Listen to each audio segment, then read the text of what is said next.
have a serious problem in high school athletics, and it's the way spectators and coaches alike are treating officials. Two of the best referees in the business are joining us this evening, Brad Brunette and TJ Restock. Guys, thanks so much for being here. Hey, thanks for having us. Thank you. Brad, we talked, over the past week or so, just the way you guys are being treated by parents, players, coaches. Just give us some insight into what you guys experience. Yeah, correct. It seems like every game there's an issue nowadays, and not so much from the coaches. The coaches are pretty well educated on the rules, how to handle officials, speak to different people throughout the game as well too.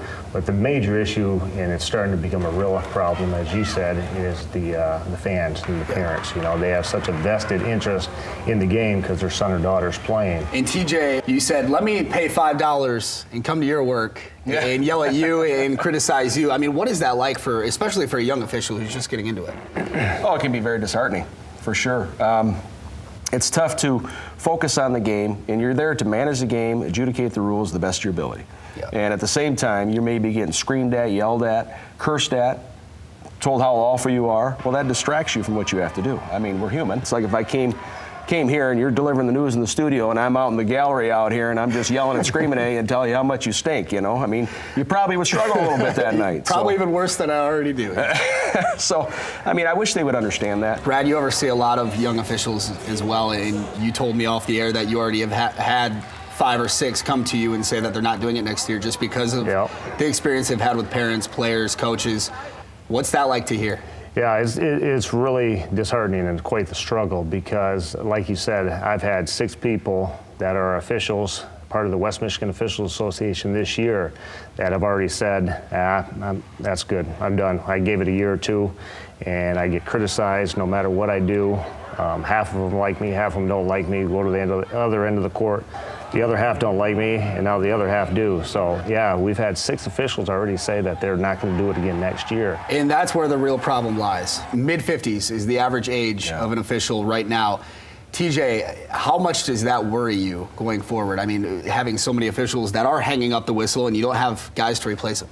It's a lot. It's a genuine concern, not only at our level in the West Michigan area, but again, nationally and state-wise. I mean, we're going to have games that are going to be canceled because we're not going to be officials available to do them. That's already started to happen. It's happened in Michigan. They've moved some games to Saturdays because of high school games being canceled because officials not being available.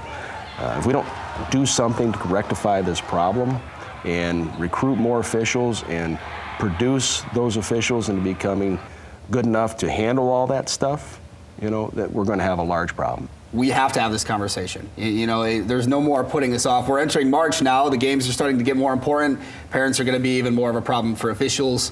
You want to get schools and maybe other spectators more involved in stopping bad behavior, right? Well, I think schools have to take a stance a little bit, game management, maybe the athletic director and administration, and say, if the parents are going to misbehave and we have to remove you from the game, then you're going to be suspended from attending some games as well.